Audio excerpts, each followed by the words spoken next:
കാസർഗോഡ് തലപ്പാടിയിൽ വാഹനാപകടത്തിൽ ഒരു കുടുംബത്തിലെ 3 പേരടക്കം 6 പേർ മരിച്ചു. കർണാടക RTC ബസ് നിയന്ത്രണം വിട്ട് ഓട്ടോറിക്ഷയിലിടിച്ചാണ് അപകടമുണ്ടായത്. കർണാടക KC റോഡ് സ്വദേശികളായ ആയിഷ, നഫീസ, ഖദീജ, ഓട്ടോ ഡ്രൈവർ അലി എന്നിവരാണ് മരിച്ചത്. ഓട്ടോയിൽ തുമ്മിനാട്ടിലേക്ക് പോകവെയാണ് അപകടമുണ്ടായത്. പറയുമ്പോൾ കർണാടക KSRTC ആണ്. അത് വരിൻ്റെ റൂട്ട് എന്ന് പറയുന്നത് സർവീസ് റോഡിലാണ്. അത് കാസർഗോഡ് നിന്ന് മംഗലാപുരത്തേക്ക് പോകുന്ന ബസ്സാണ്. പക്ഷേ അത് വന്നതും പിന്നെ ഹൈവേ കൂടിയാണ്. 66 വന്നിട്ട് ഒരു ഓട്ടോയിലേക്ക് ഇടിച്ചിട്ട് അത് 2 റൗണ്ട് തിരിഞ്ഞിട്ടാണ് അവസാനം പിന്നെ ഒരു ഓട്ടോയിലേക്ക് ഇടിക്കുമ്പോൾ അവിടെ സ്ഥലത്ത് ബസ് വെയിറ്റിംഗ് സെറ്റിൽ ഉണ്ടായിരുന്ന 2 പേർക്കും അപകടം ഉണ്ടാകുക. 2 പേർ ഹോസ്പിറ്റലാണ്. അവർക്ക് പെണ്ണുങ്ങൾക്ക് ഇത്തിരി പരിക്കുണ്ട്, ഒരു വികലാംഗിയാണ്. മറ്റൊരാൾക്കും ചെറിയതായിട്ട് പരിക്കുണ്ട്. പക്ഷേ ഓട്ടോയിലുണ്ടായ 6 പേരും മരണപ്പെട്ടു. ഒരു ഓട്ടോ ഡ്രൈവറും പിന്നെ ഉണ്ടായിരുന്നത് ആ ബസ്സിൻ്റെ ഒരു ഫാമിലിയാണ്. ഒരു കുട്ടിയും മറ്റുള്ള ആളുകൾ 6 ആൾ, ടോട്ടൽ 6 പേരും, ഒരു ഓട്ടോ ഡ്രൈവറും മറ്റു 5 പേരും മരണപ്പെട്ടു. കേസറോഡ് സ്വദേശിയാണ്. ഷഫീഖ് നസ്രുള്ള കാസർഗോഡ് നിന്ന് വിവരങ്ങൾ നൽകാനായി ചേരുന്നുണ്ട്. ഷഫീഖ്, ഇത് എപ്പോൾ എങ്ങനെയാണ് ഈ അപകടമുണ്ടായത്? ഇപ്പോൾ 6 മരണമായിരിക്കുന്നു എന്ന് മനസ്സിലാക്കുന്നു.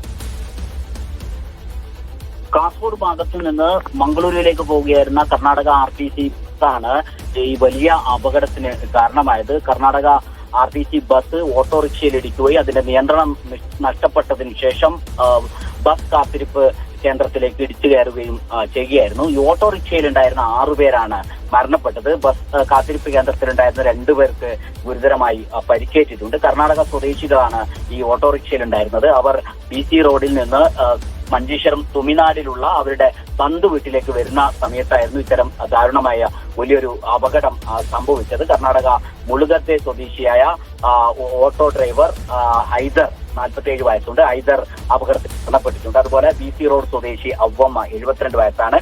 കൊട്ടേക്കാർ സ്വദേശി ഖദീജ, 60 വയസ്സുണ്ട്. കൊട്ടേക്കാർ സ്വദേശി തന്നെയായ ഷാഹുൽ ഹമീദിന്റെ മകൾ അസ്ന, 11 വയസ്സുള്ള കുട്ടിയാണ്. കൊട്ടേക്കാർ സ്വദേശി നഫീസ, 52 വയസ്സുണ്ട്. കൊട്ടേക്കാർ സ്വദേശി തന്നെയായ മുഹമ്മദിന്റെ മകൾ ആയിഷ ഫിദ, 17 വയസ്സാണ്. ഇങ്ങനെ 6 പേരുടെ മരണമാണ് ഇപ്പോൾ സ്ഥിരീകരിച്ചിട്ടുള്ളത്. പരിക്കേറ്റ അപകടത്തിന്റെ ദൃശ്യങ്ങൾ നമ്മൾ കാണുന്നുണ്ട്. ഈ ബസ് പിറകോട്ട് വരുന്നതാണല്ലോ കാണുന്നത്. ഇതിന്റെ നിയന്ത്രണം വിട്ട് പിറകോട്ട് വന്ന് ഈ ഓട്ടോയിലേക്ക് ഇടിക്കുകയായിരുന്നോ?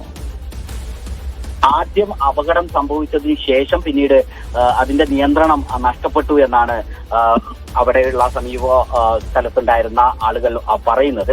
ആ അപകടം നടന്നത് അമിത വേഗത ഈ KSRTC ബസ്സിനുണ്ടായിരുന്നു എന്ന് നാട്ടുകാർ പറയുന്നുണ്ട്.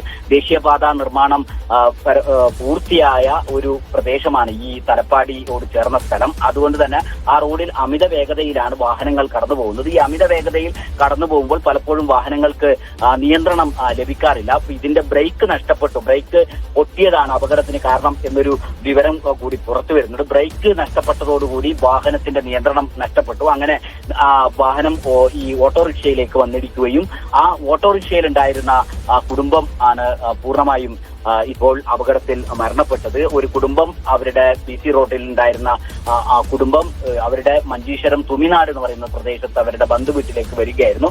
ആ ബന്ധു വീട്ടിലേക്ക് കൊണ്ടുവരുന്നതിനിടയിലാണ് ഇങ്ങനെ ദാരുണമായൊരു അപകടം സംഭവിച്ചത്. ആ അപകടത്തിന് ശേഷം പിന്നീട് നിയന്ത്രണം വിട്ട ബസ് അവിടെ ബസ് കാത്തിരിപ്പ് കേന്ദ്രത്തിൽ നിൽക്കുകയായിരുന്നവരുടെ മേൽ പാഞ്ഞു കയറുകയായിരുന്നു. അങ്ങനെ അവിടെ ഉണ്ടായിരുന്ന 2 പേർ, കാസർഗോഡ് പെരുമ്പള സ്വദേശികളായ 2 പേർ, ലക്ഷ്മി 61 വയസ്സാണ്, ലക്ഷ്മിയുടെ മകൻ സുരേന്ദ്രൻ 39 വയസ്സുണ്ട്. ശരി ഷഫീഖ്, തുടരൂ.